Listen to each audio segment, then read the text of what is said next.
bonjour à tout le monde. Merci de nous avoir rejoints.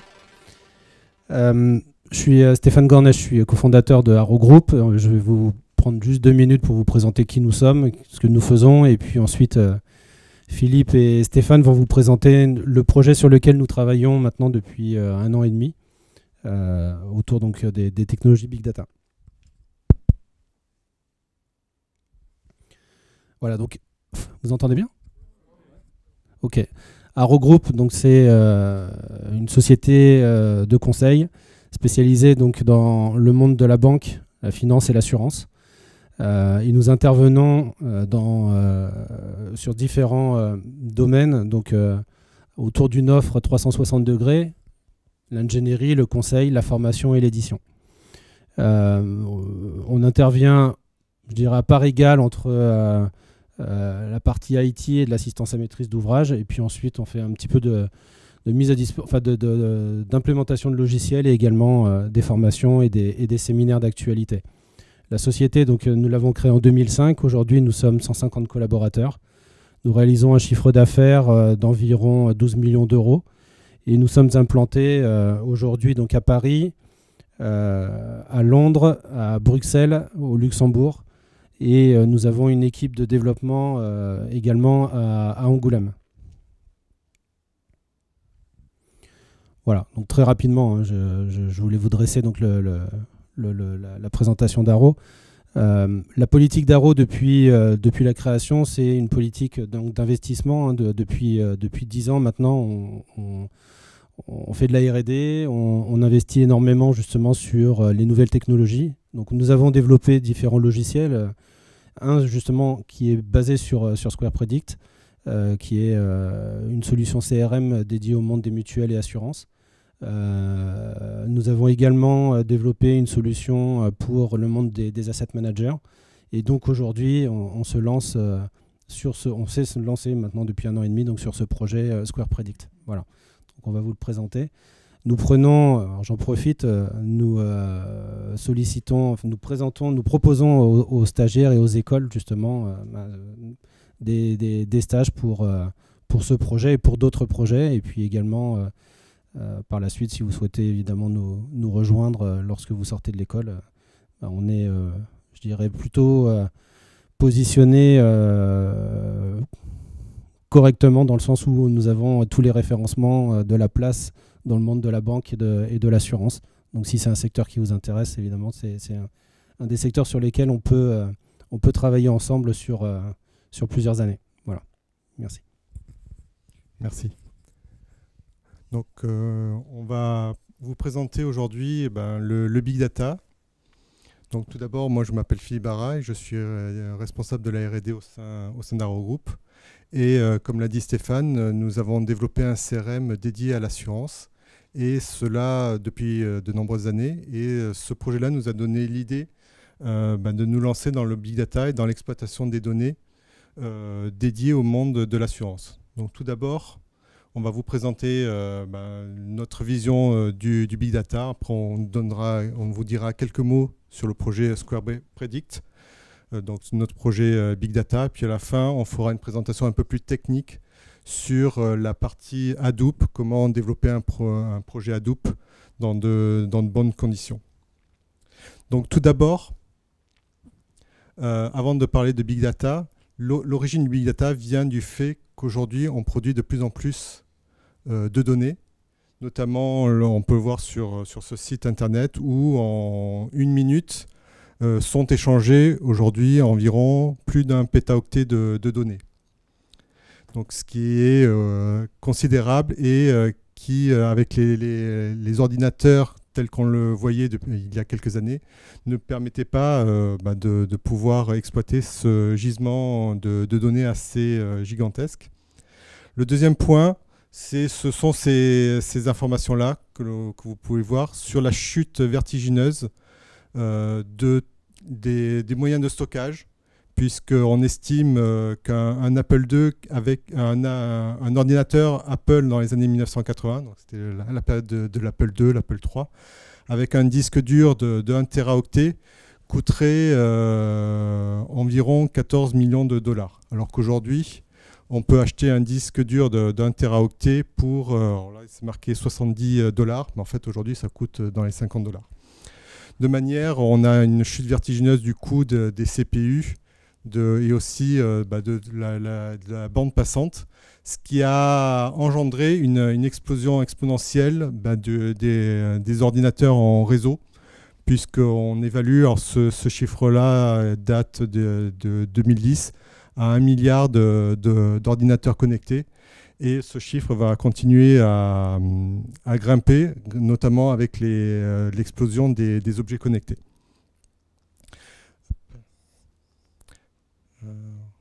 Et tout doucement. Donc la définition du big data, elle est issue du Gartner, qui a édité un rapport de recherche en 2001 et qui explique que le big data est toute la démarche consistant à extraire des informations pertinentes d'un ensemble de données caractérisées par 3 critères que sont le volume, la variété et la vélocité. Donc c'est la règle des 3 V. Donc vous pouvez voir aussi sur Internet la règle des 4 V, des 5 V. Enfin, on a rajouté d'autres critères, mais ces 3 critères-là sont vraiment les critères principaux et les plus importants. Donc le terme big data, on fait penser essentiellement au terme de volume. Mais il faut bien se rendre compte que la difficulté d'analyser les données, elle provient certainement du volume et essentiellement de la variété. C'est-à-dire qu'aujourd'hui, les technologies permettent d'analyser les données aussi bien structurées que les données non structurées, dont on va un petit peu vous parler par la suite. Et le dernier point, c'est la vélocité, c'est-à-dire de pouvoir analyser des données et d'avoir des résultats suffisamment rapidement pour qu'ils soient utiles aux gens qui vont exploiter ces résultats-là. Donc un projet Big Data est la résultante de l'exploitation de données, selon ces 3 critères-là. Ce que peut apporter un projet Big Data, aujourd'hui, on a déjà de nombreuses applications Big Data qui existent, notamment sur la partie recommandation, donc notamment Amazon. Lorsque vous faites une commande chez Amazon, vous voyez des recommandations d'objets qui parfois vous paraissent surprenants, mais qui essaient d'être le plus pertinent possible. Ces systèmes de recommandation sont issus d'algorithmes Big Data qui ont été développés, notamment avec l'aide de laboratoires de recherche qui sont basés en France, notamment le LARIS, qui est le laboratoire de l'ESTI, une école qui est à Cergy-Pontoise. Il y a d'autres domaines parmi lesquels l'analyse de sentiments. Donc il y a des grandes sociétés qui sont très sensibles à leur notoriété et qui exploitent les informations qui sont issues des réseaux sociaux et qui analysent en temps réel les informations que l'on peut dire sur ces sociétés-là pour savoir ce que ressentent les personnes et adapter leur communication en conséquence pour que leur image reste toujours positive. Il y a aussi la modélisation des risques. Donc là, ça nous touche essentiellement les secteurs de l'assurance et de la finance. Ce sont 2 secteurs d'activité qui sont liés à la gestion des risques. Et mieux connaître les risques est un élément vraiment primordial pour ce secteur d'activité. La détection de fraude. Là, il y a aujourd'hui des banques qui, lorsque vous faites une transaction avec votre carte bleue, notamment analysent en fonction du contexte dans lequel vous faites votre transaction pour savoir si c'est un comportement habituel ou inhabituel. Et si jamais le comportement est jugé inhabituel, va demander une confirmation immédiatement pour savoir si c'est normal que vous fassiez cette transaction ou pas. Pour justement détecter les fraudes au plus tôt, de manière à pouvoir éviter au maximum le piratage de données et puis la fraude bancaire. Et il y a enfin 2 autres domaines sur la partie analyse des graphes sociaux. Donc là, c'est vraiment repérer parmi les réseaux sociaux les gens qui ont le plus d'influence pour faire passer des idées marketing, notamment. Et enfin, analyser le comportement des gens de manière à pouvoir détecter s'ils sont enclins à résilier ou pas à un abonnement. Notamment Google, lorsque vous faites des recherches sur Internet, est tenté de détecter si vous êtes en train de chercher à vouloir changer d'opérateur de téléphonie.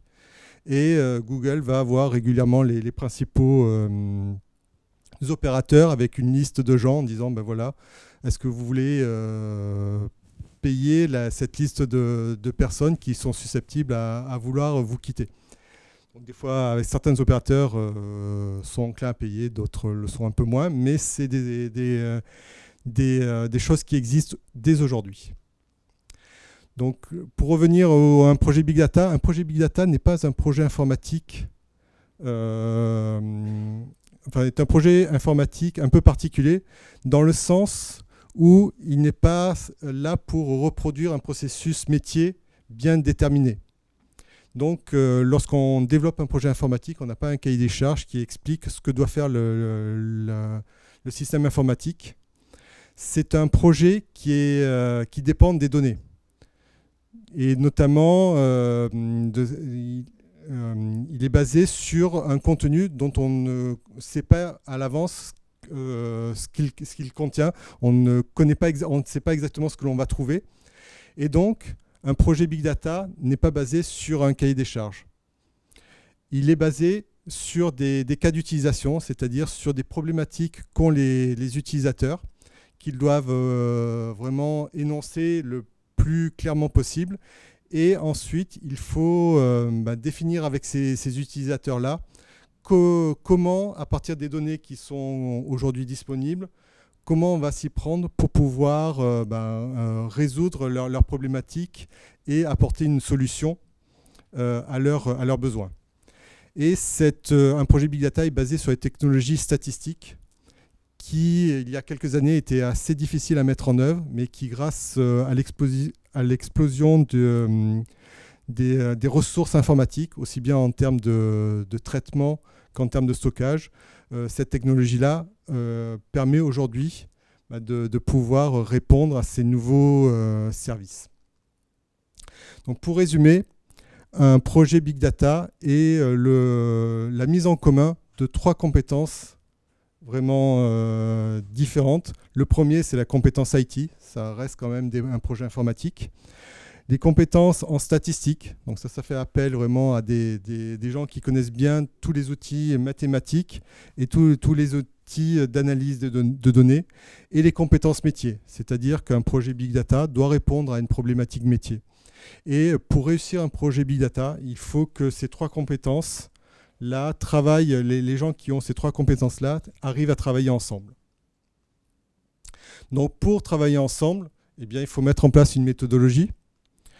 Alors, aujourd'hui, nous dans le cadre du développement de Square Predict, on a développé une méthodologie qui a mis en commun le meilleur de la technologie Scrum pour développer un projet informatique, et une méthodologie qui s'appelle CRISP-DM, qui est une méthodologie de data mining, qui est une méthodologie aussi itérative et qui permet comme cela de pouvoir mettre en commun le travail des data scientists, des ingénieurs et des experts métiers. Cette méthodologie-là, elle est basée sur 6 étapes que je vais décrire assez rapidement. Donc la première étape, c'est la compréhension du besoin. Donc tout d'abord, avant de développer un projet, il faut vraiment définir avec le client quels sont ses besoins. Et comme je vous l'ai dit, un projet Big Data n'est pas basé sur des spécifications. Donc il faut, pour réussir un projet, définir avec le client quels sont les critères, les conditions de réussite de la résolution d'un cas d'usage. Et puis, il faut travailler avec ce client-là pour définir le cadrage et savoir vraiment ce que le client attend de la réussite de ce projet. Donc, ça fait appel essentiellement aux personnes qui ont les compétences métiers et statistiques, un peu moins les compétences IT. Par rapport au projet comme on les connaît, où le client à la base c'est toujours ce qu'il veut, il a une finalité où il veut arriver. Sur ce genre de projet, il est arrivé qu'on aille chez des clients où il avait juste des données et il ne savait pas vraiment ce qu'il était capable de faire avec ces données-là. Donc ce qu'il y a de différent sur ces projets-là, c'est qu'on peut être sur un besoin finalement qui va être piloté par les données. Ça veut dire qu'on va essayer de prendre toutes les données qu'a le client, les fusionner avec d'autres données. Et là, il y a des informations qui vont sortir de l'analyse de ces données et le client ne savait pas à la base qu'il pouvait en tirer. Donc ça, c'est vraiment un aspect innovant qu'il y a dans ce genre de projet. Donc après, la deuxième étape, c'est vraiment de travailler sur les données.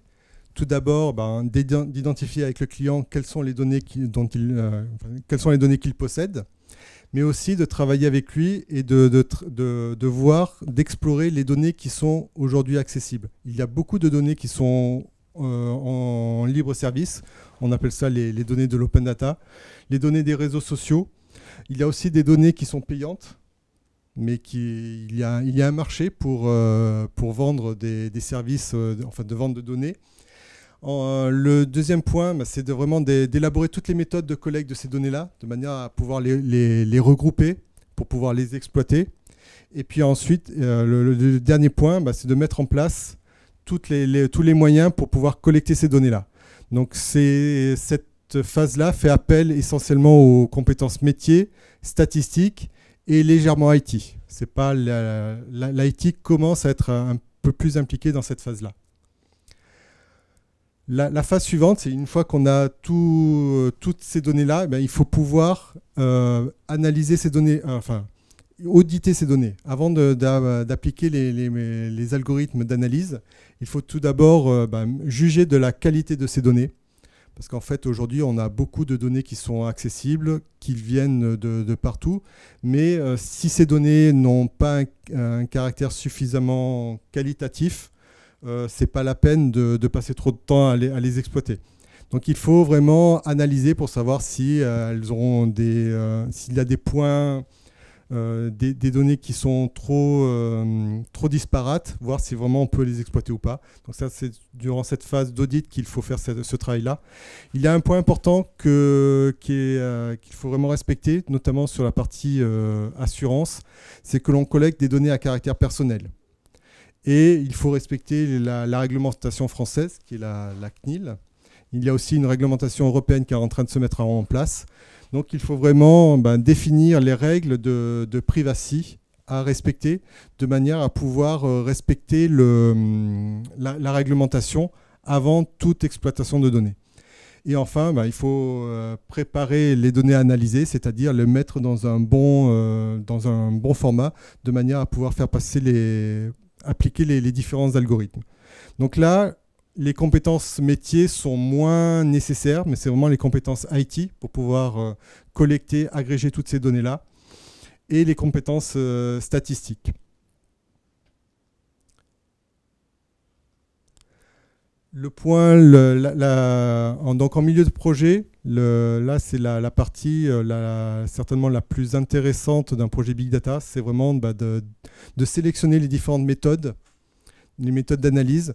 Donc là aujourd'hui, on va pas trop aborder cette partie-là, mais il faut savoir qu'il existe de nombreux algorithmes, notamment de classification ou de détection de graphes de similarité, qui permettent aujourd'hui de pouvoir faire des regroupements de données selon des critères qui sont soit supervisés, soit non supervisés. C'est-à-dire que l'on peut essayer de regrouper des données ensemble et ensuite de voir qu'est-ce qu'elles ont en commun, quelles sont les particularités qu'elles ont en commun. Donc là, toute cette partie-là, c'est durant la partie modélisation et analyse, où la partie prépondérante, la compétence prépondérante est vraiment la compétence statistique.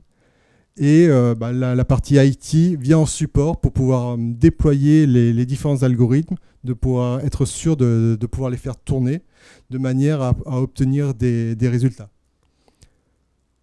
Donc ces résultats-là, une fois qu'on les a obtenus, il faut les évaluer. Donc là, on remet en selle toutes les compétences métiers pour voir si par rapport aux objectifs initiaux, les modèles qui ont été passés ont obtenu de bons résultats.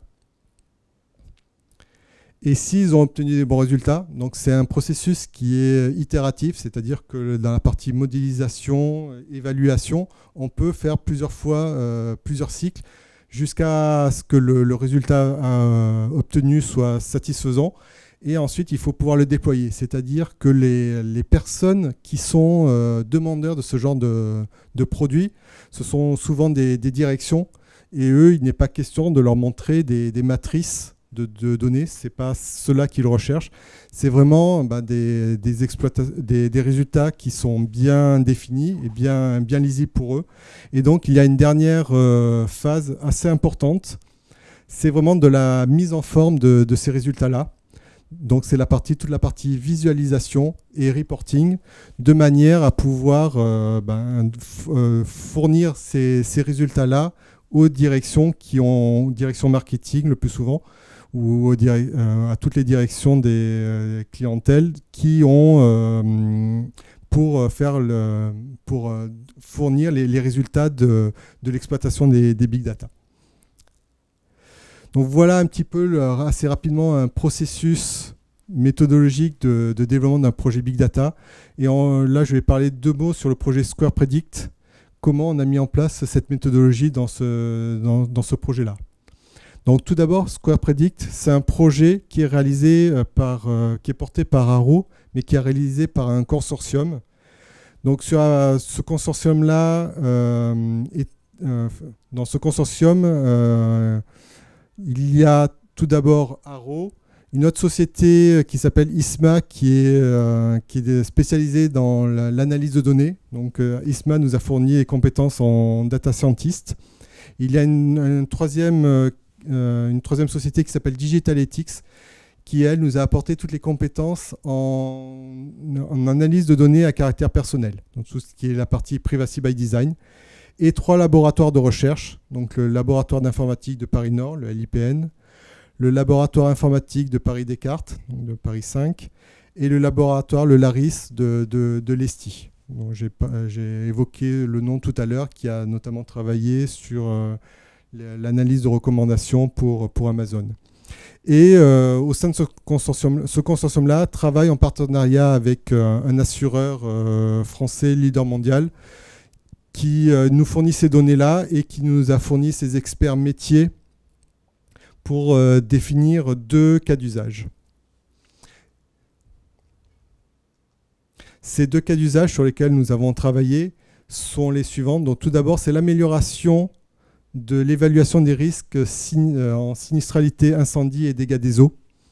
Et le deuxième cas d'usage, c'est lorsqu'on a une catastrophe naturelle, c'est d'évaluer le coût que va avoir cette catastrophe naturelle le plus rapidement possible, notamment en utilisant les informations qui circulent sur les réseaux sociaux. Donc sur le premier cas d'usage, là, j'ai assez schématiquement regroupé les informations pour illustrer tout le cycle méthodologique de la résolution d'un cas d'usage. Tout d'abord, les premières phases sur la définition et l'analyse des données, où là, on a indiqué assez succinctement toutes les informations qu'on a collectées de manière à avoir une base de données qui soit enrichie. Aujourd'hui, les assureurs ont assez peu d'informations, assez paradoxalement, sur l'état des logements qu'ils assurent. Mais toutes ces informations-là, aujourd'hui, sont disponibles, notamment par les informations fournies par le gouvernement ou par les informations liées au recensement. Ensuite, on a défini avec les différents laboratoires de recherche 2 modèles d'analyse. Un premier modèle d'analyse par clustering, qui est ici, et un autre modèle d'analyse par analyse, oui, c'est un petit peu difficile à lire, mais un deuxième modèle d'analyse où on projette les données dans un espace de similarité permettant de faire une analyse de clustering beaucoup plus efficace. Et en faisant cette étape-là, on a eu deux résultats là qui nous a permis de mettre en évidence des critères sur les coûts sur la sinistralité, incendie et dégâts des eaux en fonction de critères que ne possédait pas l'assureur dans sa base de données originale.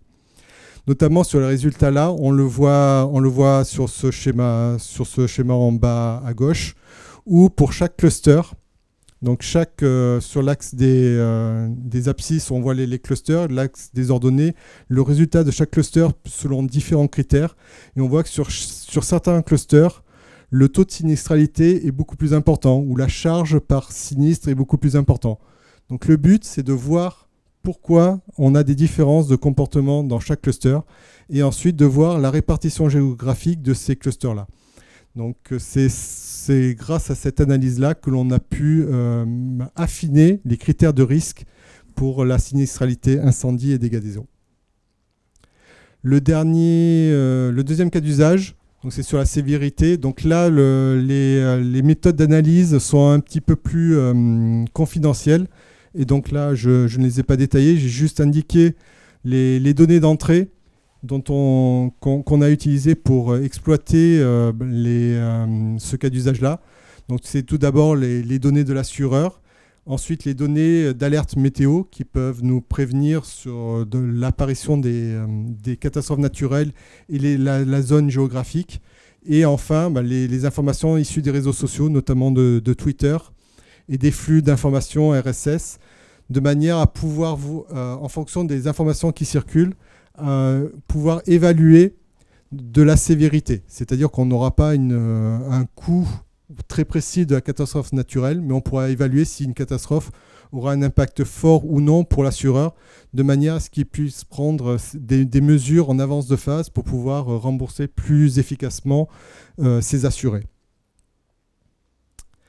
Donc voilà, donc j'ai peut-être pris beaucoup de temps, je suis désolé. Mais maintenant, on va passer sur la partie plus technique. Donc je vais donner la main à Stéphane, qui va vous parler de comment on a mis en place de manière plus technique notre plateforme Square Predict.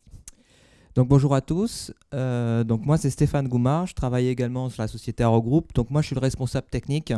Donc dans le projet Square Predict que vous avez vu, je suis celui qui supervise toute la partie IT, donc l'ensemble des briques techniques qui vont participer à la mise en œuvre des algorithmes et des méthodes statistiques que vous avez pu voir dans le projet. Donc là je vais vous parler d'Hadoop, alors un petit sondage rapidement, est-ce qu'il y en a qui connaissent Hadoop déjà? Déjà fait des développements sur Hadoop? D'accord. Donc Hadoop, donc voilà un petit peu le plan qu'on va voir ensemble sur la partie technique. Donc je vais vous dire un peu ce que c'est. On va faire un peu son histoire, on va voir une architecture différente de référence. On va voir un petit peu ce que c'est quoi le cœur de Hadoop. Et puis je vais vous faire une petite démo, d'accord? Une petite démo, je trouve que c'est assez parlant. On va essayer de faire un petit programme, d'accord, avec Hadoop, un petit programme basique, hein. Puis on va essayer de le déployer, puis essayer de le déployer en plus sur un vrai cluster, d'accord? On va essayer de faire ça rapidement, on n'a pas beaucoup de temps, donc on va voir si l'usine logicielle que nous on a créée pour faire ça est efficace ou pas, parce qu'on a peu de temps du coup. Et puis je vous dresserai en fin de présentation quelques éléments techniques également qui tournent autour de l'écosystème Hadoop et qui sont des éléments techniques qui sont assez innovants. On parlera de Yarn, de Hive et puis de Spark également. Donc qu'est-ce que c'est que Hadoop? Donc au cœur des projets Big Data, donc vraiment du traitement en volume massif de données comme on a pu vous présenter et les enjeux qu'a pu vous présenter Philippe, il y a un outil. Cet outil c'est Hadoop. Donc en fait c'est une solution open source, donc un framework, et à l'intérieur on retrouve essentiellement deux composantes. Quelque chose qui va nous permettre de stocker des données importantes de données. Donc comment on va faire? Eh ben, comme on ne peut pas les stocker sur une seule machine, on va s'arranger pour les stocker sur différentes machines. Donc c'est ça que va proposer Hadoop. Et puis stocker les données c'est bien, pouvoir les traiter ça serait bien également. Donc on va voir que Hadoop nous propose également une solution pour faire du traitement distribué. Ça veut dire qu'on va paralléliser le traitement sur plusieurs machines également. Donc c'est ça Hadoop, hein. C'est une méthode de stockage et une méthode de traitement qui est distribuée pour pouvoir faire face à la volumétrie qui est importante dans ce type de projet. Donc Hadoop c'est complètement scalable. Donc l'idée c'est vraiment qu'on soit abstrait du nombre de machines. Ça veut dire que si on a un cluster où il y a 6 machines, si on en a besoin de 12, il faut qu'on puisse à chaud rajouter des machines, que ce soit transparent pour le traitement et que ce soit complètement scalable au niveau horizontal. Donc ça c'est vraiment un des prérequis pour une plateforme de type Big Data, c'est vraiment d'être scalable. Ça là-dessus, pas de souci. En plus, avec l'arrivée de Hadoop, ce qu'ont pu voir les entreprises, c'est le coût de stockage des données qui a baissé. On en a un petit peu parlé tout à l'heure, mais avant, quand on avait vraiment beaucoup de données, on les distribuait sur plusieurs machines. Et pour pouvoir accéder à ces données, on traversait le réseau pour aller chercher les données. Ça avait un coût. Il fallait mettre de la fibre optique, il fallait mettre des bandes passantes spéciales pour quand même ne pas dégrader les performances. Donc tout ça avait un coût. Aujourd'hui, avec le traitement de Hadoop, lui, il va fonctionner différemment. C'est-à-dire que le traitement, il va l'emmener à côté des données. Ça veut dire qu'il va l'emmener sur le serveur où est stockée la donnée. Donc du coup, il va lire les données en local sur la machine. Et du coup, au niveau infrastructure, les coûts sont amoindris. C'est un peu ce que propose Hadoop. Donc un cluster, je l'ai dit, commodity hardware, donc ça je l'ai dit, l'idée c'est de pouvoir ajouter des serveurs, etc. Et c'est complètement open source. Donc à la base de tous ces projets, il y a vraiment une brique open source qui est libre. On peut télécharger Hadoop, ouvrir son code source, le modifier. Donc en fait, ce que voulait Hadoop à la base, c'était éviter ce que peuvent faire d'autres éditeurs comme Microsoft, etc. Ça veut dire le vendor lock-in, ça veut dire de créer un système complètement fermé et puis que tout le monde devienne dépendant d'Hadoop et puis qu'après on ne puisse pas utiliser autre chose. Hadoop, ils ont choisi un modèle différent, c'est complètement open source et on va voir que ce modèle-là, il a été bénéfique parce que comme c'est complètement open source, il y a tout un écosystème autour qui s'est créé, d'autres personnes qui sont venues l'enrichir. Ils ont dit c'est gratuit, et nous on va y rajouter notre brique. Ça n'aurait pas été le cas si Hadoop avait déjà cloisonné ça au départ. Donc cette stratégie a été payante pour Hadoop. Donc l'histoire, alors rapidement vraiment l'histoire, donc le créateur c'est Doug Cutting, à la base il avait fait un petit moteur d'indexation qui s'appelait Nutch. Il y a Google en parallèle qui a sorti des papiers, un papier sur le système de stockage qui s'appelait GFS et qui maintenant s'appelle HDFS, et un papier sur le MapReduce. Doug Cutting, il a vu ça, il a dit ça a l'air intéressant, pour moi c'est l'avenir, le traitement distribué. Il a pris ça, il a mis ça dans sa solution qui était un moteur d'indexation simple, linéaire à la base, et il a appelé ça Hadoop. Ensuite, il a changé de boîte, il est passé par Yahoo, il est passé par Facebook, et ça a continué de faire grossir Hadoop, l'écosystème Hadoop, et aujourd'hui on a le Hadoop qu'on connaît aujourd'hui. Autour de Hadoop, il y a des distributions, on en parlera tout à l'heure, donc maintenant il y a des éditeurs qui sont passés au-dessus de Hadoop pour proposer Hadoop d'une façon un petit peu plus présentable, commerciale, marketing, ou un peu plus, on va dire, friendly pour pouvoir l'installer plus facilement avec des outils d'administration, etc. Donc comme je l'ai dit, Hadoop maintenant c'est une architecture de référence, donc on va avoir beaucoup de corps de métier, beaucoup d'industries, de business model, de business marketing, mais même de business technique qui se sont greffés autour de la solution Hadoop. Donc déjà il y a Hadoop à la base, mais on va trouver ce qu'on appelle les pure players dans des distributeurs, c'est-à-dire qu'il y a des gens comme Cloudera, Hortonworks, c'est des noms que vous avez dû entendre. Donc ça c'est les grands éditeurs aujourd'hui, ils ont pris Hadoop, ils ont contribué à Hadoop, rajouté des outils, ils en ont fait un packaging et aujourd'hui c'est distribué par cet intermédiaire-là. Aujourd'hui peu de sociétés consomment Hadoop, vraiment Hadoop, à part peut-être quelques laboratoires ou quelques geeks au fond de leur garage. Aujourd'hui, on passe par les distributions parce qu'il faut avoir quelque chose pour que ça s'installe facilement, mais il faut aussi avoir de la maintenance, ce genre de choses, et c'est ce que proposent les pure players. On va retrouver des éditeurs, donc c'est encore au-dessus. Donc là, ce sont des sociétés qui ont dit nous on va prendre des distributions et on va encore rajouter des choses.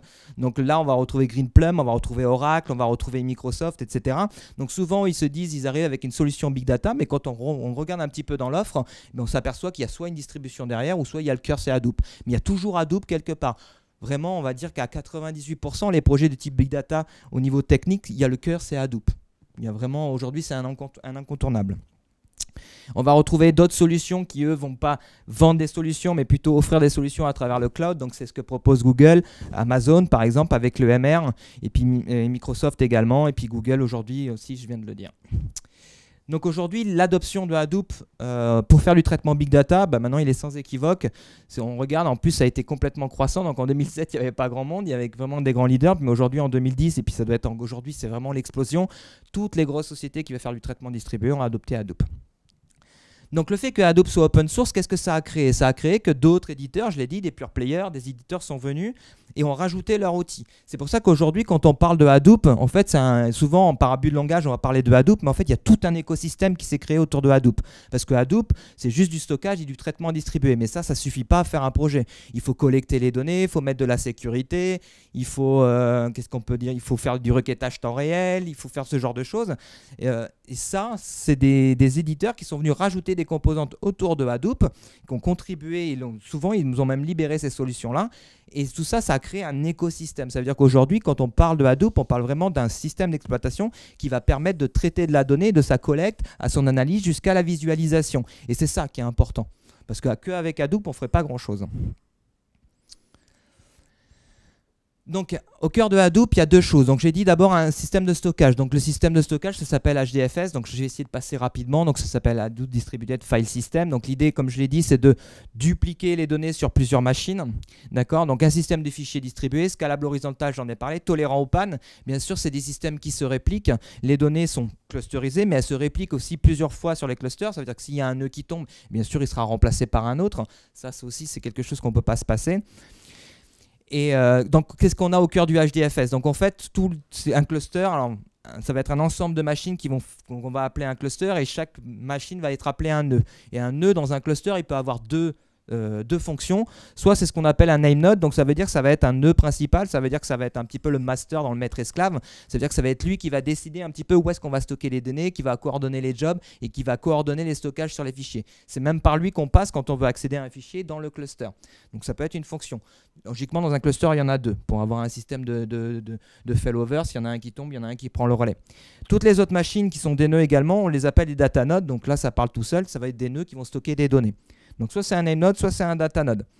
On a plusieurs, on va dire, critères d'optimisation d'un cluster Hadoop, mais les deux qu'on pourrait retenir, c'est la réplication factor. Donc comme je vous l'ai dit, c'est des systèmes qui se répliquent.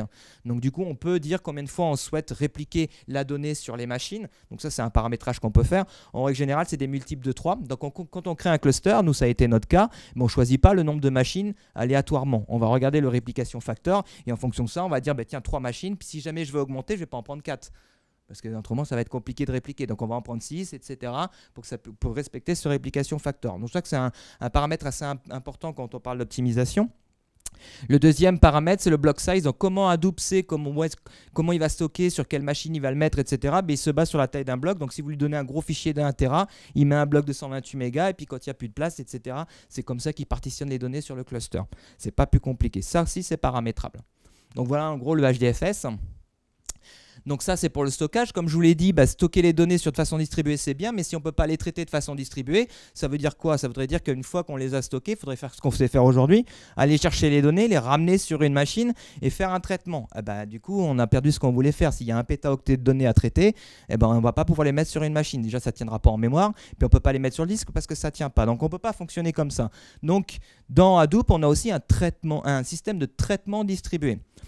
Donc, c'est quoi? C'est ce qu'on appelle le MapReduce, en fait. C'est son nom, c'est un framework de programmation. Donc, en fait, les traitements vont être envoyés directement sur les machines. Le traitement va être coupé en plusieurs morceaux et il va être envoyé sur les machines où sont stockées les données. Donc, ça, je vous l'ai dit tout à l'heure. Donc, on va avoir un traitement qui vont aller sur chaque nœud du cluster et on va avoir une partie de traitement qui va se faire sur chaque machine. Une fois que chaque traitement est terminé, il y a une partie, c'est la phase de réduceur, ça va être fusionné et on va refusionner les résultats de chaque machine au fur et à mesure jusqu'à arriver au résultat final. C'est ça le paradigme MapReduce.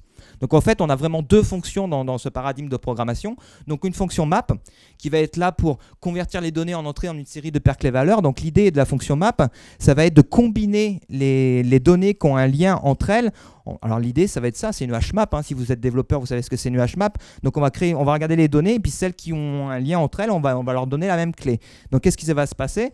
Tout ça, ça va être combiné ensemble, ça va être trié et en fait, ces groupes de paquets qui ont la même clé vont être envoyés à la phase de réduceur. Donc les réduceurs vont recevoir des paquets de données qui ont une valeur qui est commune entre elles. D'accord? Ça, c'est important parce que c'est comme ça qu'on arrive à optimiser le traitement. Ça veut dire que comme les données ont été regroupées, on va pouvoir les envoyer sur la machine où sont les données physiquement. Donc du coup, vous voyez l'optimisation. On n'a pas de mouvement de données à faire d'un nœud à un autre. On va envoyer le traitement là où sont les données. Et ça, c'est rendu possible grâce à cette fonction map. Donc dans cette fonction reduce, bon ça y est, là on a nos données, mais là on va faire ce qu'on a à faire sur nos données. D'accord?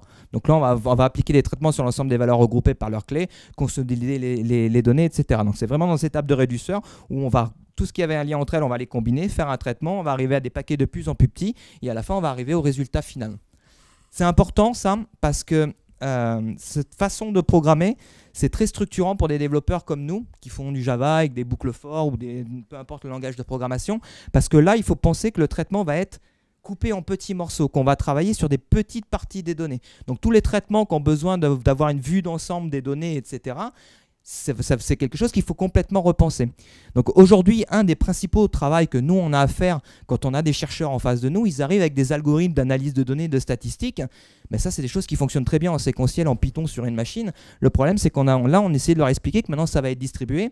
Donc il faut penser les choses différemment, qu'il faut couper les données, on va en voir qu'une partie, qu'il va y avoir des étapes de réducteur au fur et à mesure. C'est vraiment ce travail-là aujourd'hui qui est très structurant au niveau des développeurs. Et c'est cet élément-là qu'il faut qu'on arrive à acquérir maintenant dans les écoles pour penser différemment, penser nos programmes différemment, penser en travaillant sur des parties plus petites de données et qui vont être regroupées au fur et à mesure. Donc ça, c'est assez important au niveau du paradigme. Donc en fait, vraiment au cœur de MapReduce, donc là aussi je vais essayer d'aller vite, c'est pas toujours simple. Donc du coup, le traitement MapReduce, on va dire qu'il y a deux éléments essentiels, ce qu'on appelle un job tracker, donc c'est un peu l'équivalent du NameNode tout à l'heure, donc on va dire que c'est le grand patron, c'est lui qui décide quelles sont les données qu'il va envoyer. Enfin, il va donner des fonctions à chaque nœud. Il va dire, toi, tu vas faire du map, toi, tu vas faire du reduce, etc. Donc, c'est lui qui va décider ça. Et c'est lui qui va décider où est-ce qu'il va envoyer les traitements en fonction de là où sont localisées les données. C'est pour ça que c'est très bien. Donc, là, il y a une faute, par exemple. On voit que le job tracker, alors c'est pour ça que je l'ai re-entouré derrière ensuite. Le job tracker, il n'est pas sur un data node. Il est souvent juste colocalisé avec le name node parce qu'il va demander au name node où sont les données. Parce que moi, j'ai un traitement à faire. Et le name node va lui renvoyer les données du nœud le plus optimisé par rapport aux données qui sont à traiter. Le job tracker, il sait les données qui sont à traiter. Donc comme ça, il va pouvoir envoyer les traitements là où il faut. Vous voyez ? Et sur chaque data node, on va retrouver ce qu'on appelle un TOSC tracker, parce qu'après il y a une autre architecture, un TOSC tracker qui lui va faire le traitement. D'accord ? Donc vraiment là, on est sur chaque data node, il reçoit une partie de traitement à faire et il va le faire. C'est ça, comment ça fonctionne dans Hadoop. Bien sûr, c'est vulgarisé. Donc par exemple, pour schématiser un peu ça, c'est ce qu'on va essayer de faire en démo tout à l'heure. Donc ça, on va essayer de faire un petit programme en MapReduce qui compte des mots. D'accord ? Donc l'idée là, par exemple, c'est de compter les mots qui sont dans le texte qui est au-dessus. Donc le travail, par exemple, du mapper que nous, on va devoir écrire. Donc lui, il va lire les données ligne par ligne dans le fichier. Il va les couper en mots. D'accord ? Et puis le pair clé-valeur qu'il va faire, eh ben, il va choisir comme clé le mot qui est à compter. Donc ça va être la clé. Et puis il va initialiser un compteur à 1. Donc voilà ce qu'il va faire avec le jeu qui est là. Il va envoyer ça à Hadoop et avant de passer au réducteur, Hadoop va faire un traitement. Il va faire un traitement et d'abord il va tout ordonner. Il va faire un tri dessus et puis il va combiner. Ça veut dire qu'il va créer des paquets comme ça où on va retrouver voilà, par exemple le mot is, il est combiné. On l'a retrouvé 3-4 fois dans le texte. Donc il les combine comme ça, il fait des paquets. Donc c'est cette étape-là que fait Hadoop. Ça, c'est pas nous qui le faisons, c'est Hadoop qui le fait. C'est une optimisation interne à Hadoop. Une fois qu'on a combiné et trié, on va envoyer ça à nos réducteurs. Donc nos réducteurs, ils reçoivent des paquets où la clé est commune. Donc qu'est-ce qu'il va faire notre réducteur ? Il va regarder le compteur de chacun et puis il va faire une somme. Et puis il va renvoyer à chaque fois le résultat. Et puis ça va se combiner jusqu'à qu'à un moment donné, le combineur, il ne sort plus rien. Il n'y a plus rien à combiner, tout est compté et on va avoir notre sortie. Vous voyez un peu le principe, comment ça fonctionne ? Donc bien sûr, c'est facile sur un word count.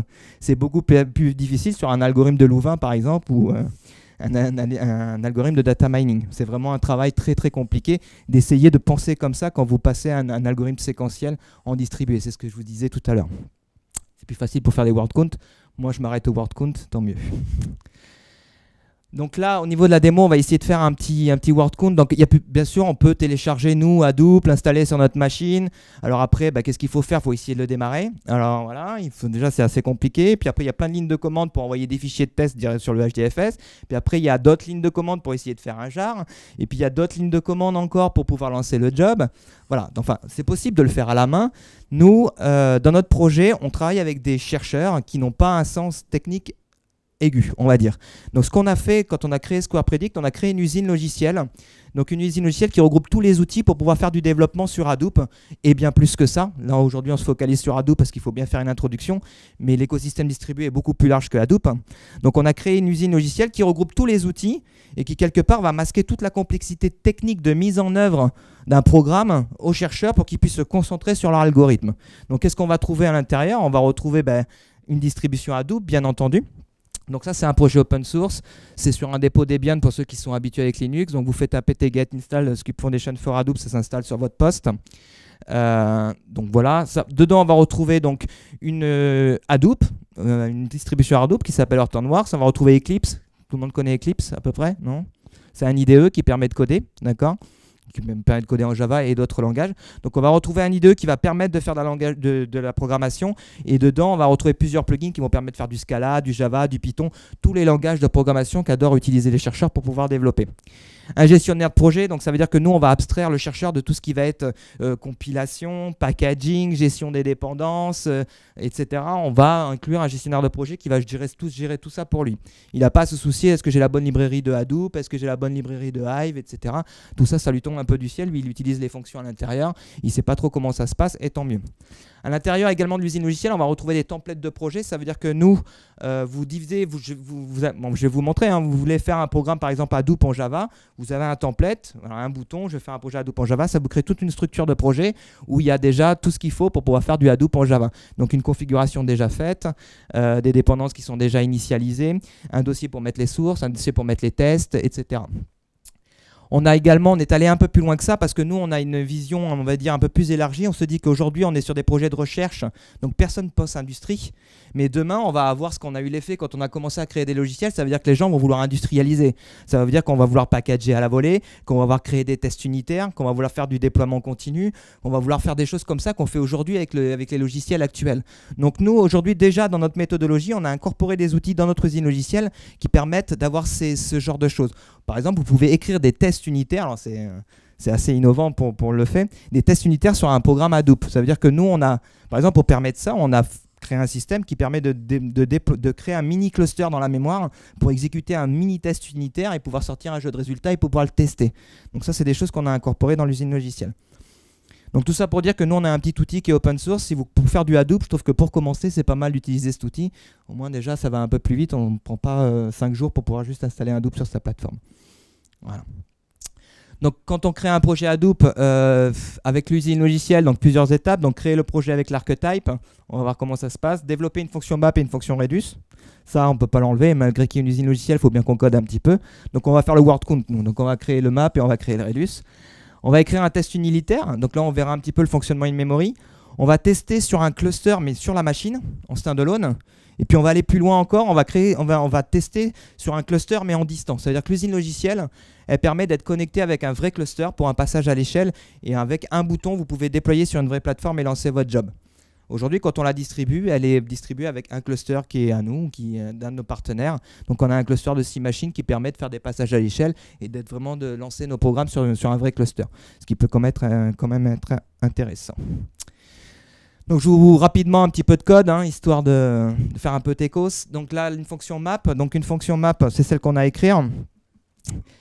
Ici, qu'est-ce qu'on va faire? On va juste découper nos lignes, d'accord? Donc il y a un split là-bas, on va découper nos lignes avec les espaces blancs. On va se retrouver avec une structure de données où la clé à compter, enfin avec une hmap où la clé sera le mot qu'on veut compter. Il y a un compteur initialisé à 1. On le voit ici, là. Et puis là, on initialise le compteur. On va écrire une fonction reduce également. Donc elle, je l'ai dit, elle va recevoir des paquets de mots qui ont été combinés entre eux parce que la clé est unique. Donc elle a fait juste une boucle for et puis elle fait un sum plus égal là pour compter. D'accord? Donc là, elle a les mêmes clés et puis elle fait juste ajouter les compteurs pour pouvoir compter combien il y en a. Et elle écrit ça sur le résultat. Voilà, c'est assez simple. Et ça, c'est le main, donc c'est l'entrée du programme. C'est ce qui permet d'initialiser, on va dire, le job. Donc en gros, on va donner un nom au job, on va lui donner son fichier d'entrée, on va lui dire où est-ce qu'il doit écrire la sortie. C'est à peu près ce qu'on retrouve dans ce genre de code. Là, c'est très verbeux. C'est très verbeux parce qu'on est en Java. Mais il faut savoir que pour développer en MapReduce, il y a des langages beaucoup plus aboutis pour ça. Par exemple, le Scala. Par exemple, Java 8, donc Java, mais un peu plus évolué, sont des langages de programmation fonctionnelle qui rendent beaucoup moins verbeux ce genre de choses. Quand on est en traitement distribué, on travaille avec des fonctions qu'on va vouloir appliquer sur des données, des fonctions. On a une structure de données avec des données à l'intérieur, on veut appliquer une fonction sur toutes les données qui sont dans la structure. Ça, c'est bien d'avoir des pointeurs de fonctions, ce genre de choses qu'on n'a pas en Java. Donc du coup, de l'écrire, ça nous fait du programme très verbeux avec des boucles for, etc. Quand on passe sur d'autres langages de programmation, on a des choses un peu plus intéressantes. Un programme comme ça, écrit en Scala, allez, 4 lignes de code, c'est écrit. À peu près. Là, il y a quand même, juste pour la fonction main, il y en a déjà pas mal. Si vous mettez le Maple Reducer que j'ai codé juste avant, ça commence à faire beaucoup de lignes juste pour compter des mots. Mais bon, le Java, c'est quand même un peu plus répandu, donc j'ai fait cette démo-là. Donc je vous montre une petite vidéo avec l'usine logicielle. Faut pas prendre de risque, je le fais pas en live, j'ai une vidéo.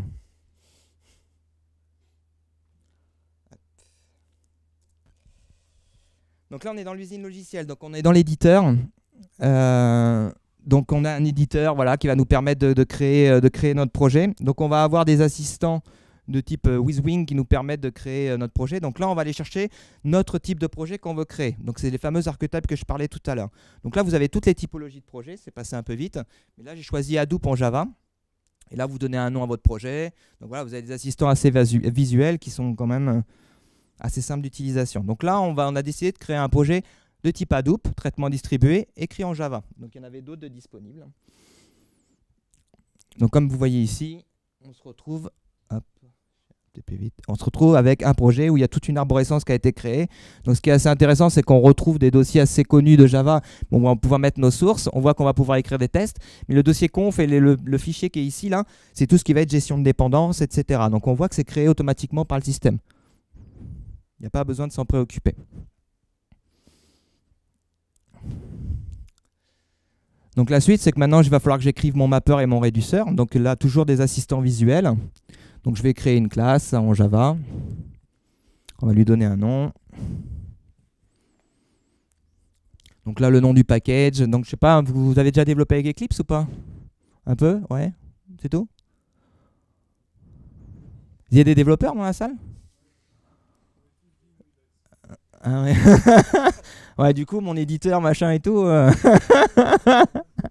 bah fais du Hadoop avec Vim, on en reparle. Donc là, c'est super friendly, on a des belles interfaces et tout. Bon, on aurait pu l'écrire directement dans un fichier hein, pour vraiment les... Donc là, ça va nous générer une classe. Et puis la magie, je vais coder le code qui permet de coder. Donc là, on l'a vu le code tout à l'heure. Hein. Donc là, j'ai collé le mapper, le réduceur et la fonction main qu'on a vu tout à l'heure. Donc bien sûr, c'est un IDE, hein, donc gestion des dépendances automatiques. Et puis compilation à la volée, etc. Donc des choses qui sont quand même intéressantes et qui font gagner du temps.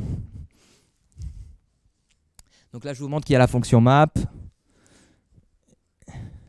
et la fonction reduce et le job main qui est en dessous. Donc l'idée, c'est que là, on va se servir de l'usine logicielle, on va essayer de tester ce programme. Parce que vraiment, là, aujourd'hui, dans les programmes Hadoop, là, l'idée, là, on va dire qu'un développeur sans usine logicielle, il devrait packager, démarrer un cluster, etc. Donc des choses qui sont assez longues, mettre ses données de test sur le cluster. Donc nous, on va voir qu'on a une solution plus simple, parce qu'on a créé un framework de test unitaire. Donc là, par exemple, on a un fichier XML qu'on appelle dataset. Nous, ce fichier-là, on va pouvoir mettre dedans tous les fichiers de test qu'on souhaite tester. Donc par exemple, pour un word count, on va rajouter dans ce fichier XML les fichiers où on souhaite compter les mots. D'accord? Donc ça, mine de rien, ces fichiers-là, il va y avoir un cluster qui va être démarré dans la mémoire et nous, le système, l'usine logicielle, va les pousser directement sur le HDFS. Vous savez, le fameux système distribué. Mais ça, on va le faire automatiquement. Le développeur n'a pas besoin de lancer la ligne de commande pour le faire. Donc là, moi, pour l'exemple, je crée un deuxième fichier et puis je rajoute quelques mots à compter à l'intérieur. J'étais très inspiré, comme vous le voyez. Je l'ai fait tard, les tutos, alors. Donc là, j'ouvre mon fameux dataset et puis là, je vais lui dire les fichiers. Ben, je vais rajouter un fichier où je souhaiterais compter les mots. Donc ça marche pour un word count, mais ça va marcher pour n'importe quel fichier où on souhaite faire un traitement dessus. Hein. Alors bien sûr, c'est du test unitaire. Attention, l'idée, comme c'est pas parce qu'on est sur du big data qu'il ne faut pas mettre un fichier d'un pétaoctet ici, là. Parce que là, ça ne va pas marcher. Hein. L'idée, c'est de faire du test unitaire, donc de prendre un volume très réduit de données. C'est juste pour valider le programme. Ce n'est pas pour faire un passage à l'échelle. Soyons bien d'accord. Donc là, maintenant que j'ai créé mes fichiers de test, ben, je vais créer mon test. Donc toujours avec les fameux assistants. Donc un nom de package, le nom du test unitaire. Je ne sais pas si je peux pas accélérer un peu.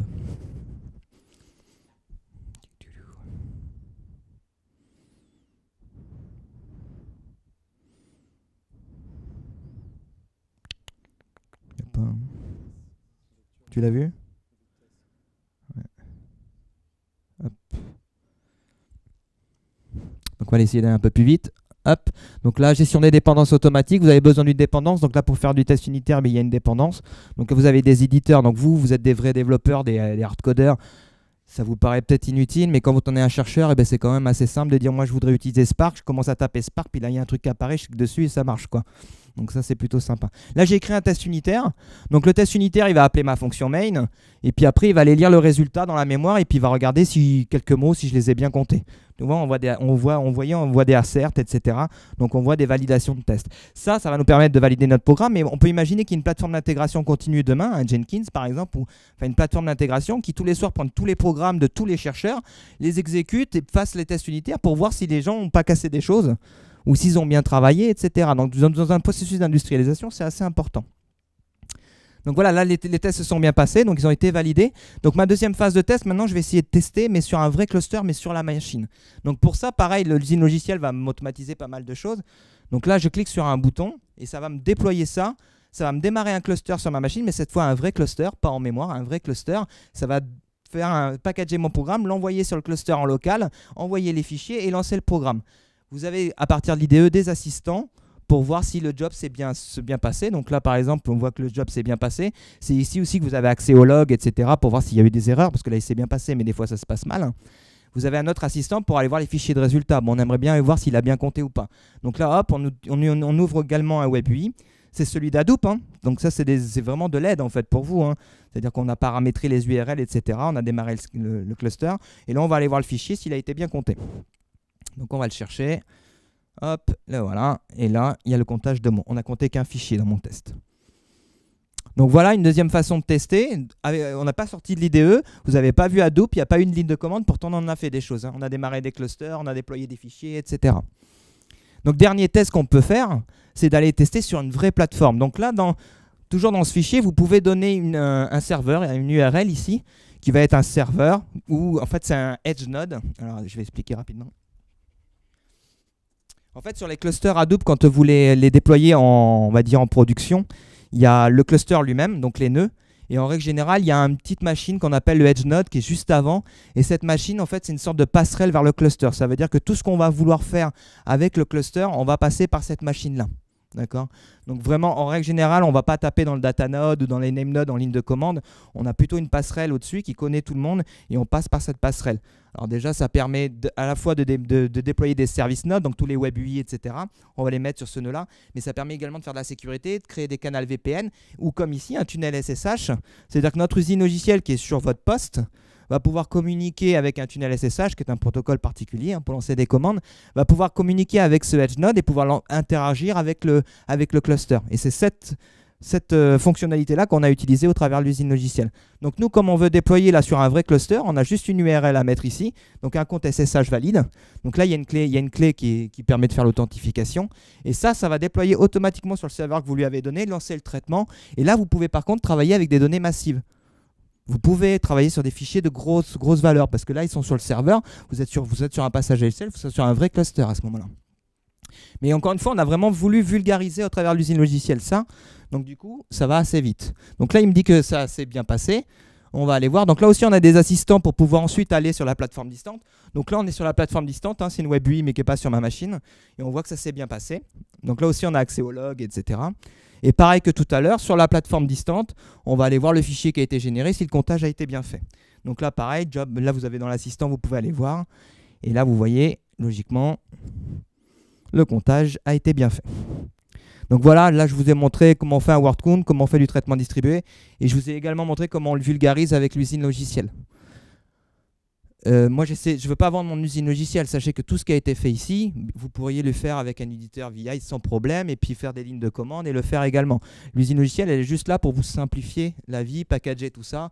C'est surtout parce que vous êtes des développeurs, mais dans un projet de type Big Data, comme l'a dit Philippe, il y a des développeurs, mais il y a aussi des chercheurs, il y a aussi des statisticiens, il y a des actuaires. Voilà, il y a des gens qui ne sont pas forcément très familiers avec la technique. Donc nous, on a voulu leur donner un outil pour qu'ils puissent quand même travailler rapidement. Voilà.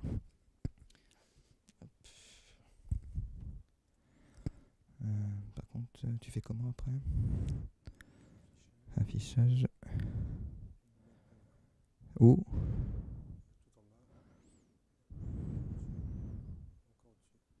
Ça?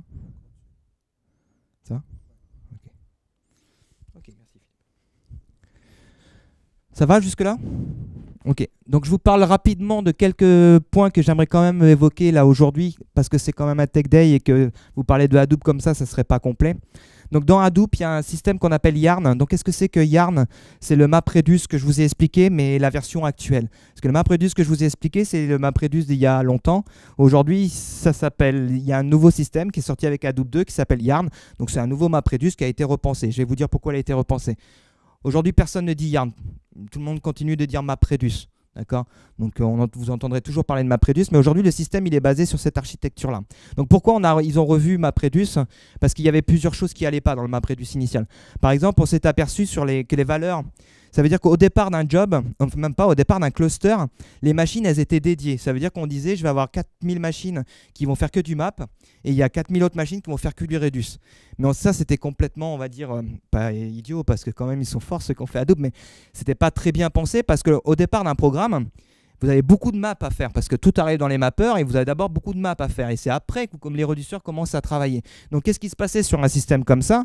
Donc le système n'était pas si scalable que ça parce qu'au départ du programme, tous les mappeurs étaient utilisés. Le système disait je suis full, je me mets en attente, il n'y a plus de mappeurs disponibles. Sauf qu'on avait 4000 autres machines à côté qui ne faisaient rien. Parce qu'elle, on avait dit elle ferait du réducteur. Donc ça, il a fallu changer ça. Aujourd'hui, il n'y a plus d'allocation de ressources statiques, de valeurs codées en dur. Maintenant, aujourd'hui, les mappeurs, les réducteurs sont en fonction du besoin, sont alloués à une tâche ou à une autre. Ça, c'est plutôt pas mal. Qu'est-ce qu'on a vu d'autre aussi? C'est que dans l'architecture telle qu'elle était faite, vous vous rappelez le job tracker, les task exécuteurs, pour tous les jobs, ça veut dire que si vous faites 2000 jobs sur votre machine, il y avait un seul job task exécuteur, un job tracker ici, qui gérait tous les 2000 jobs. Donc on peut dire que lui, à un moment donné, c'est ce qu'on appelle un point of failure, un single point of failure. C'est-à-dire qu'à un moment, il était surchargé aussi, il avait tellement de traitements en parallèle qu'il ne pouvait plus les gérer. Donc le penser comme ça, c'était pas très bien senti non plus. Donc ils ont changé ça. Ils ont dit, ce qu'on va faire, c'est qu'on va créer un job tracker par traitement qu'on a à faire. Donc vous voulez faire un traitement, il y a un job tracker qui est alloué à ce traitement-là et il s'occupe que de son traitement. Et si on a 2000 à faire, on va en faire 2000. On va en faire plein. On va en faire plein d'autres. Donc meilleure allocation des ressources. Donc là aussi, on va dire que je crois qu'au départ, on pouvait monter jusqu'à 40 000 machines avec Hadoop. Et avec Yarn, on a réussi à monter jusqu'à 120 000. Donc c'est pas moi qui fais le test, c'est Yahoo qui a fait le test.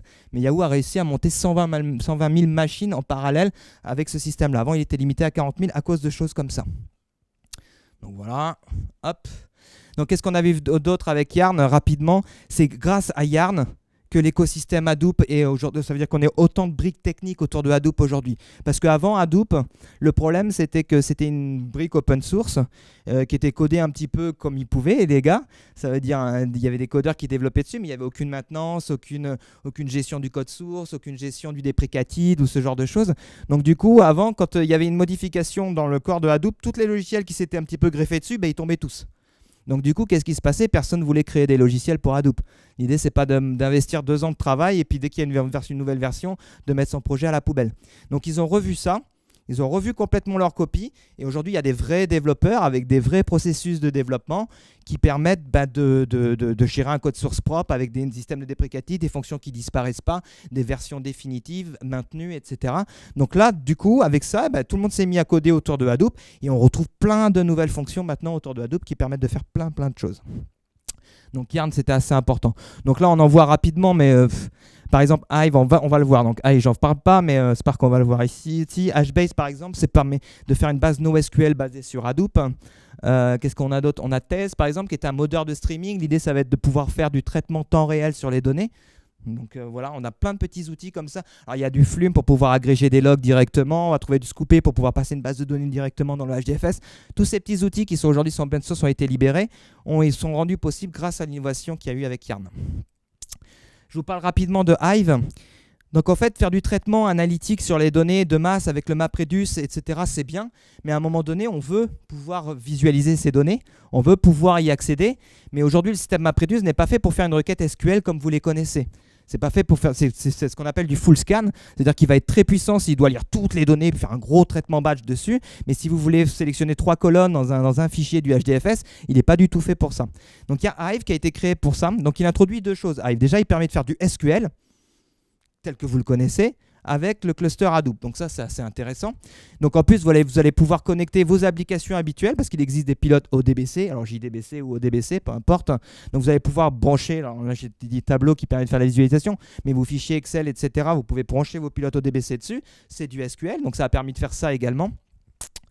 Et en fait, comment ça fonctionne? C'est que vos requêtes SQL sont ensuite traduites en job et sont ensuite devienne un job MapReduce. Mais ça, c'est complètement transparent pour vous. C'est comme ça qu'il a réussi à faire ce genre de mécanisme. Donc ça a permis également d'avoir une communauté assez rapide de développeurs qui sont venus sur le Hadoop. Parce que là, on revient sur des technologies qu'on connaît, du SQL. Et ça permet également de faire du requêtage temps réel, donc faire de la visualisation.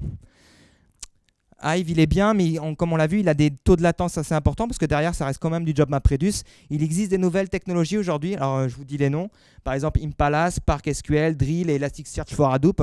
Ça, ce sont des briques techniques innovantes. Je vous dis les noms pour que ça s'imprègne un peu dans votre tête parce que vous allez l'entendre. C'est les briques techniques de demain. Donc ça, c'est vraiment du requêtage temps réel qui descend en dessous de la seconde. D'accord ? Donc là, on est aussi puissant que de requêter une base de données alors que là, on est sur des pétaoctets de données. Donc ça, c'est vraiment... Aujourd'hui, il y a une grosse part... Alors, il y a le système de transaction qui est à l'étude et il y a une grosse part du travail qui est fait de maintenant, on a fait du traitement analytique, mais on voudrait pouvoir visualiser les données, comment on peut requêter ces données le plus rapidement possible. C'est ces outils-là qui le permettent. Je vous parle de Spark rapidement. Donc Spark, c'est quoi? Spark, c'est un moteur MapReduce, mais plus évolué, plus rapide.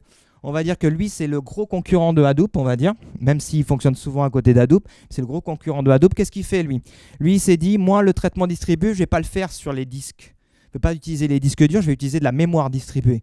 Donc, il utilise massivement de la mémoire distribuée. Ils ont créé des structures de données qu'on appelle des RDD. Ce sont des collections comme vous les connaissez, sauf que ces collections, elles savent communiquer à travers le réseau. Donc, on est capable de prendre la mémoire de plusieurs machines et d'être vu comme une seule mémoire distribuée. Donc, ça, c'est ce qu'ils ont fait.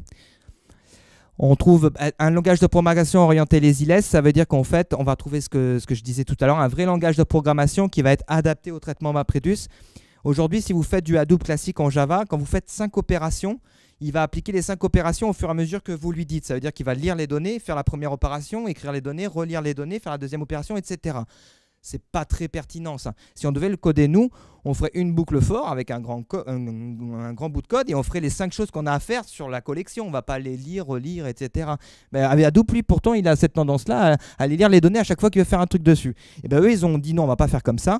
Il va y avoir des opérations qu'on appelle lazy. Ça veut dire que vous lui dites dans Spark, je veux faire ça, ça, ça, ça, mais lui, il ne fait rien pour l'instant. Vous lui dites tout ce que vous faites. Et il y a une opération dite terminale qui va déclencher le traitement. Donc lui, il lit toutes les données. En plus, il les met en mémoire. Il les met en mémoire et il applique les 5 traitements sur vos données. Autant dire que sur tous les benchmarks actuels, Spark détrône complètement Hadoop. Il y a même un projet, là ça vient juste de sortir il y a 2 jours, il y a un grand concours qui s'appelle TerraSort, je ne sais pas si vous avez déjà entendu parler. C'est un concours, l'idée c'est de trier 100 téraoctets de données le plus rapidement possible. C'est Hadoop qui détenait le record jusque-là et Spark vient de le détrôner. Et en plus, vient de le détrôner, il va 10 fois plus rapidement et il a fait avec 10 fois moins de machines que Hadoop. Je crois que la messe est dite, quoi. En plus, ils essaient d'aller vite. Donc, du coup, ce qui maintient un petit peu Hadoop, c'est l'écosystème qu'il y a autour, toutes les briques techniques qu'il y a autour. Aujourd'hui, avec Spark, on retrouve d'autres briques techniques qui sont en train de se développer.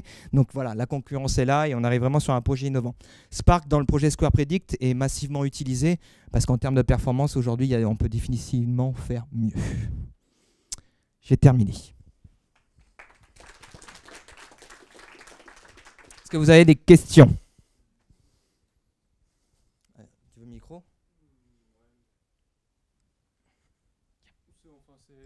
C'est juste pour savoir en fait, réexpliquer en 2 mots en fait le système MapReduce. Il y a quelques systèmes que ouais. Est-ce que tu arrives à savoir quoi? Oui, à peu près. C'est déjà, tu parlais de data size, c'est-à-dire du coup toutes les données sont fragmentées. Par exemple, si on a un fichier d'1 Tera, on va le diviser par exemple en paquets de 100 mégas. Par exemple. Partitionnement, quoi, comme on le connaît sur le système actuel. Hein. Mais comment on va le dispatcher du coup entre les machines, et après pour le MapReduce, c'est comment il va savoir en fait où aller chercher. Voilà, et comment il va regrouper en fait les données pour pouvoir faire les calculs en fait. Aujourd'hui, dire que toutes les données sont sur la même machine physique, ça ne sera pas le cas. Aujourd'hui, le name node qu'il y avait dans mon architecture tout à l'heure, il faudrait le voir comme la table de partition quand vous faites le cours sur système d'exploitation.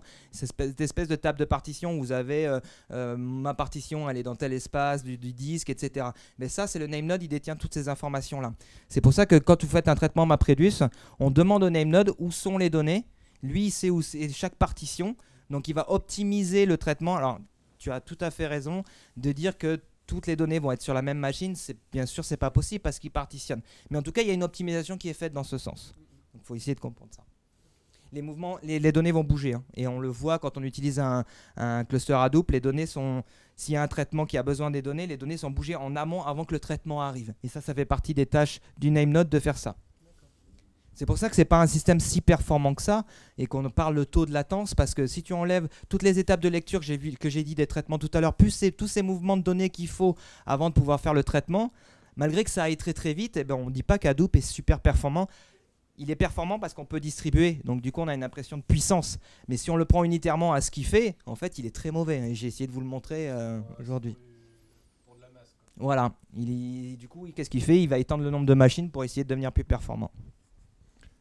Du coup, tout à l'heure, quand vous parliez au début de Hadoop, vous disiez que votre problème avec les chercheurs, c'est qu'ils n'étaient pas très techniques et du coup, vous aviez abstraitisé la chose, mais qu'il fallait penser différemment pour ne plus faire du simple itératif. Et la question que je m'étais posée à ce moment-là, c'est est-ce qu'il n'y aurait pas un moyen de leur faire écrire du code itératif et de le transformer en un truc spécial Hadoop? Mais est-ce que c'est pas ce que fait Spark un peu finalement? Non. Parce que vous avez dit que vous écriviez du code et puis qu'il le réorganisait pour être... Non, en fait Spark lui c'est que les opérations que tu veux faire, donc l'étape de map par exemple, si tu veux, parce que dans un traitement Hadoop il y a rarement qu'un map et un réduceur, ça va être une succession de maps et de réduceurs, il y a plein de choses à faire, les trier, enlever les doublons, machin, il y a plein de choses à faire sur les données avant de vraiment faire de l'algorithmie, donc du coup ça c'est plusieurs étapes de map reduce. Si tu le fais avec un traitement Hadoop, chaque fois on va lire toutes les données, faire le map, écrire, faire le réduceur, écrire, refaire le map derrière, écrire, etc. Spark, lui, tout ce qu'il dit, c'est qu'il va tes différentes étapes, il va les regrouper en une seule. Donc, il va lire les données qu'une fois et il va faire tout ce que tu as à faire dessus.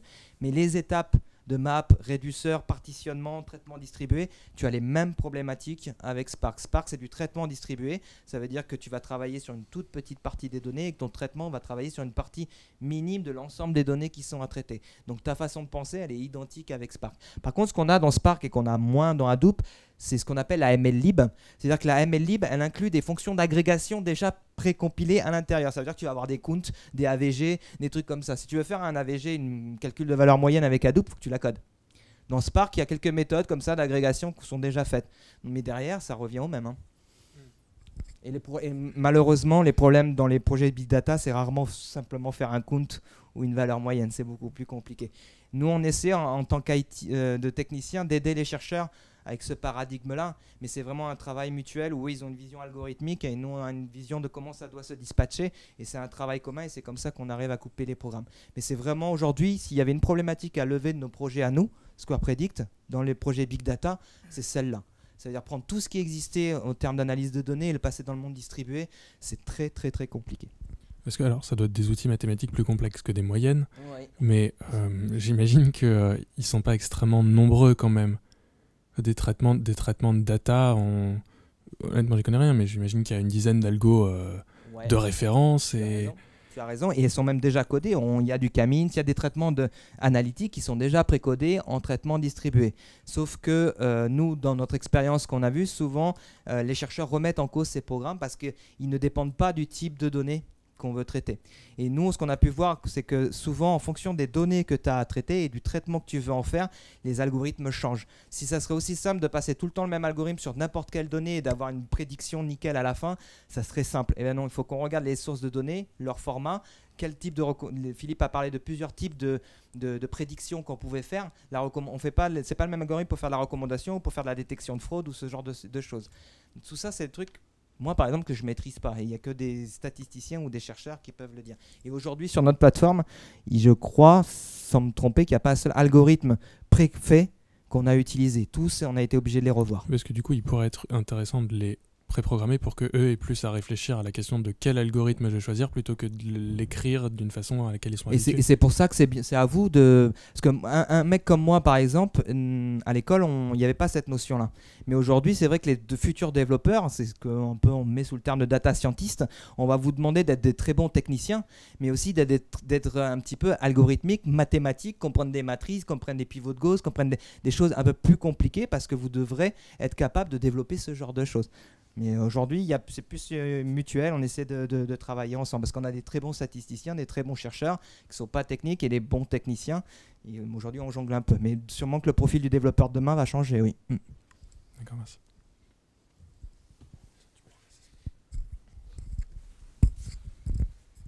Et c'était pour savoir, au final, vous bossez, vous êtes toujours sur Hadoop ou vous comptez passer sur Spark de plus en plus? Alors, nous, aujourd'hui, on travaille avec Spark, mais on travaille à Spark qui fonctionne dans Hadoop. Alors, je ne voudrais pas trop rentrer dans le détail technique, mais il y a plusieurs façons d'utiliser Spark. Et nous, on peut l'utiliser tout seul. Nous, on a décidé de l'utiliser au travers d'Hadoop. Pourquoi ? Parce que, on va dire que l'écosystème de Spark n'est pas encore assez développé en termes d'outils d'administration, d'optimisation, etc. Donc, nous, on fait tourner Spark dans Hadoop et on profite du coup de l'écosystème Hadoop pour pouvoir manager Spark. Donc, c'est le choix qu'on a fait aujourd'hui.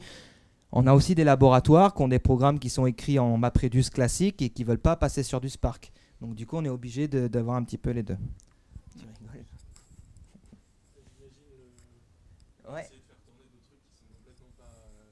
Non, mais Spark, à la base, il avait été conçu quand même pour tourner dans Hadoop. Là, on n'a pas inventé la roue. On va en profiter. Des fois, on peut se reposer quand même. Mais travailler avec les chercheurs, c'est ça. Faut transformer le plomb en or. Hein. Moi j'ai une question juste au niveau des données qu'on récupère. Comment on justifie, du moins qu'elles sont valables aux clients?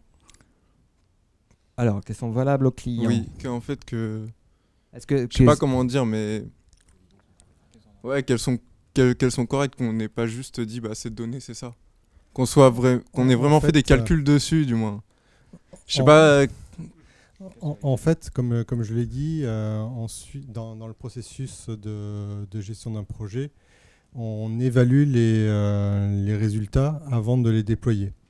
Donc c'est durant cette évaluation-là où on voit ce que les résultats ont fourni et on discute avec le client pour savoir si les résultats sont cohérents ou pas. Par exemple, on a trouvé concrètement que le type de chauffage a influé aussi bien sur le risque incendie que sur le risque dégâts des eaux. Et certains types de chauffage, notamment le chauffage au bois, influent sur le risque incendie. Ça, on a fait du big data pour trouver une conclusion qui est assez évidente, c'est-à-dire que les gens qui ont des cheminées, ben, ils ont plus de risques d'incendie que ceux qui utilisent le chauffage électrique. Bon, okay. C'est pas très, très pertinent pour l'assureur, mais on l'a détecté. On a détecté aussi que ceux qui avaient un chauffage au gaz avaient plus de risques dégâts des eaux. Et en fait, en discutant avec le client, ce qui peut paraître surprenant, c'est qu'en fait, ça correspond à des types de construction et des logements qui font que la population qui sont dans des logements avec du chauffage au gaz sont, dans certains cas, plus susceptibles d'avoir soit des familles ou donc il y aura peut-être des enfants.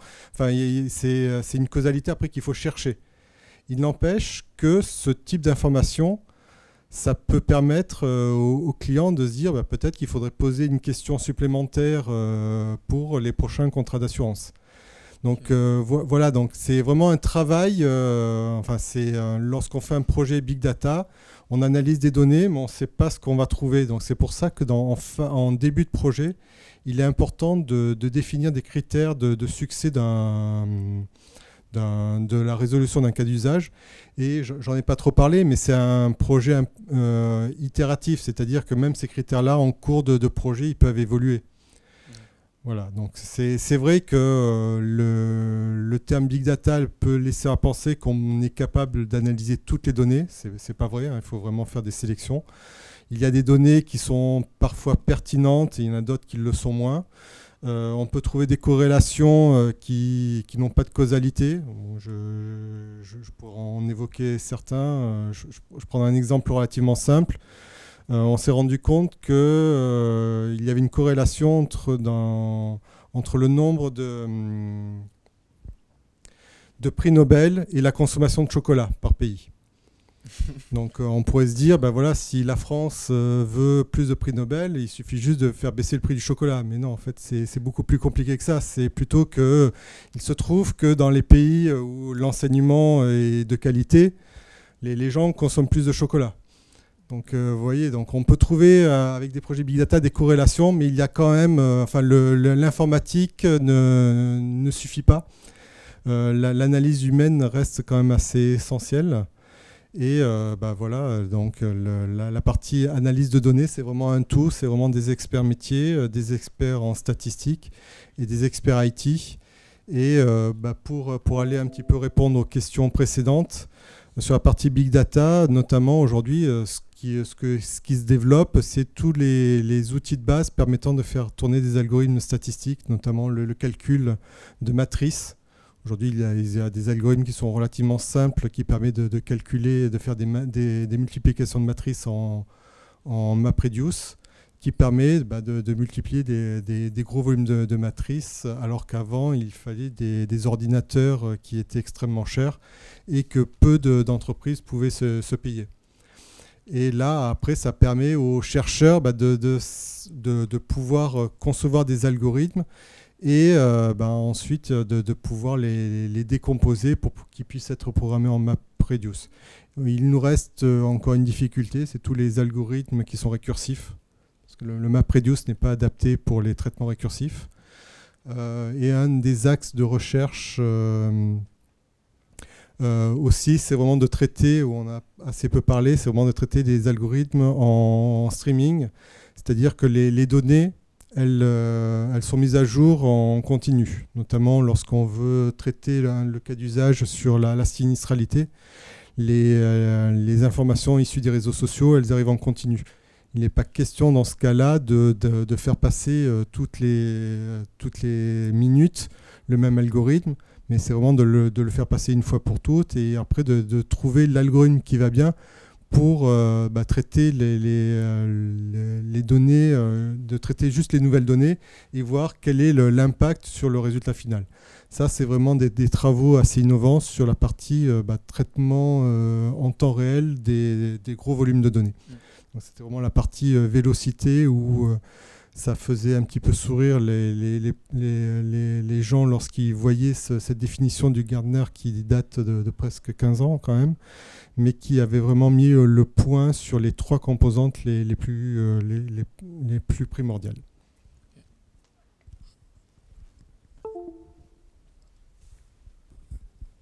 Technique ou pas technique?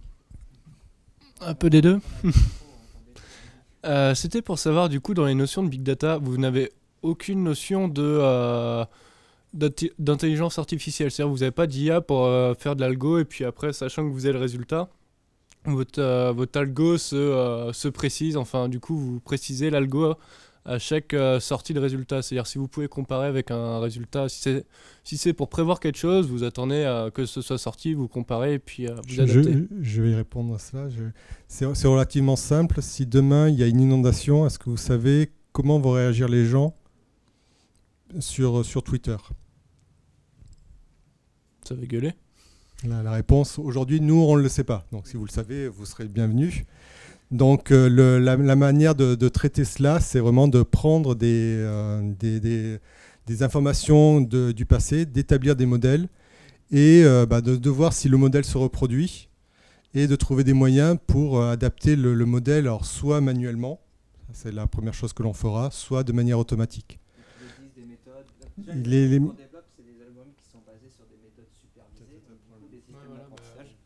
Donc déjà, c'est de l'intelligence artificielle. Donc ce sont des algorithmes qui sont basés sur l'intelligence artificielle.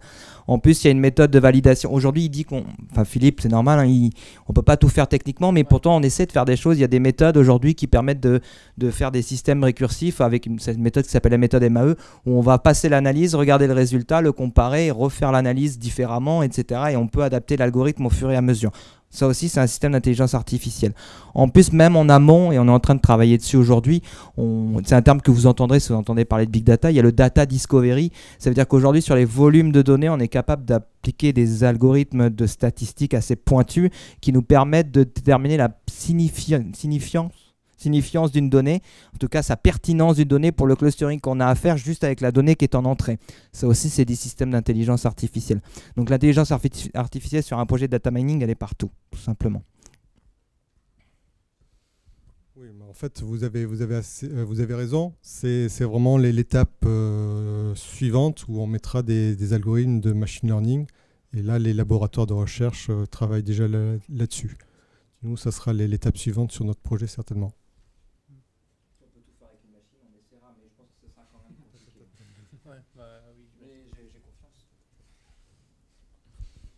Il y a d'autres questions?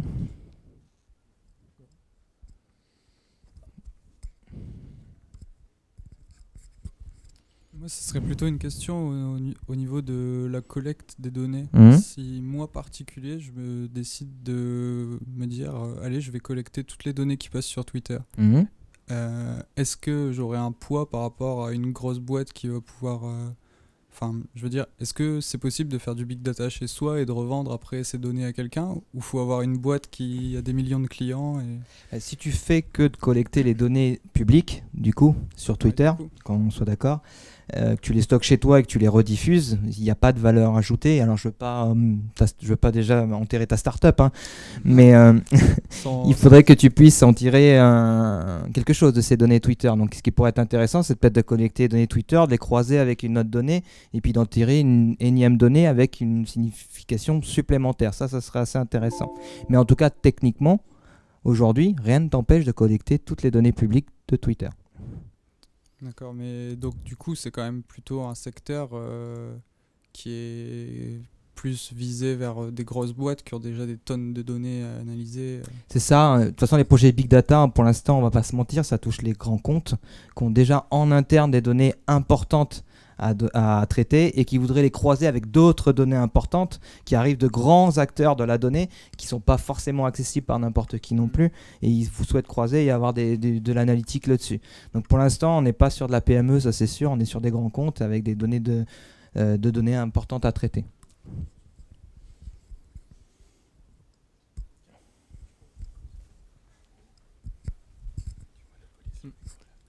Et encore deux questions. La première, c'est vous travaillez actuellement avec quelle quantité de données actuellement, enfin par heure, enfin en collecte?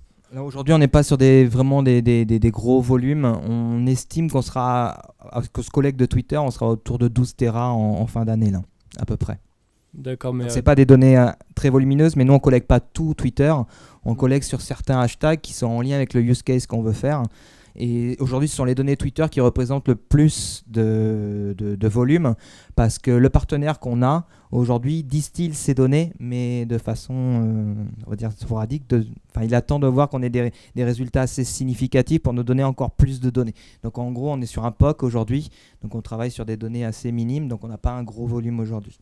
Mais on a un partenaire en tout cas qui est capable d'y attendre notre appel pour pouvoir étendre le cluster autant qu'on en aura besoin. Donc on sera autour de 15 Tera, je pense, en fin d'année là aujourd'hui. Et la deuxième question, c'était, vous avez, je crois que vous travaillez avec une assurance, et c'est une grosse boîte d'assurance, oui, ou un groupe, du coup, qui a ces données personnelles, qui vous les confie, vous les traitez, vous les retournez, j'imagine, c'est à peu près ça. Mais il n'y a pas des problèmes de confidentialité ou autre, parce que du coup, c'est quand même de la donnée client pour vendre aux clients. Enfin, légalement, il n'y a aucun souci ou... Ouais, tout anonymisé ou comment ça se passe? Voilà, effectivement, dans le cadre de notre projet, et Philippe en a parlé en introduction, il y a ce qu'on appelle nous la privacy by design, c'est-à-dire qu'on est accompagné d'une entreprise qui est spécialisée dans ces règles-là, dans tout ce qui va être traitement de la donnée et du domaine de la privacy. Elle est là à toutes les réunions et je peux te dire qu'elle est assez embêtante. Elle nous met des contraintes souvent, mais on essaie d'introduire ces contraintes et c'est des systèmes d'anonymisation aujourd'hui, mais on va beaucoup plus loin que ça. Il y a des systèmes de bruitage, etc. dans les algorithmes eux-mêmes, parce que le problème alors je vais essayer de faire court, mais le problème des algorithmes qu'on a nous aujourd'hui, c'est qu'elles infèrent de la donnée. Ça veut dire qu'initialement, il n'y a rien du domaine de la privacy, mais comme c'est des systèmes intelligents qui vont générer des inférences, ça veut dire ils vont croiser des données qui va donner une nouvelle donnée. Et bien celle-là peut rentrer dans le cadre de la privacy. Donc tu vois qu'on a des contraintes assez importantes à gérer à ce niveau-là aussi.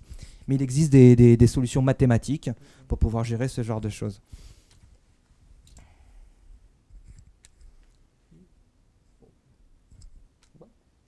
Eh ben merci. J'ai juste une dernière indication à vous donner. Donc, Square Predict, c'est un projet qui est financé par l'État dans le cadre du programme d'investissement d'avenir. Donc, c'est un programme qui va durer jusqu'en 2016. Et donc, chaque année, nous proposons des stages pour travailler sur ce projet-là. Donc, pour tous ceux qui souhaitent travailler dans le Big Data, si jamais vous êtes intéressés, vous pouvez nous faire parvenir vos candidatures. Voilà.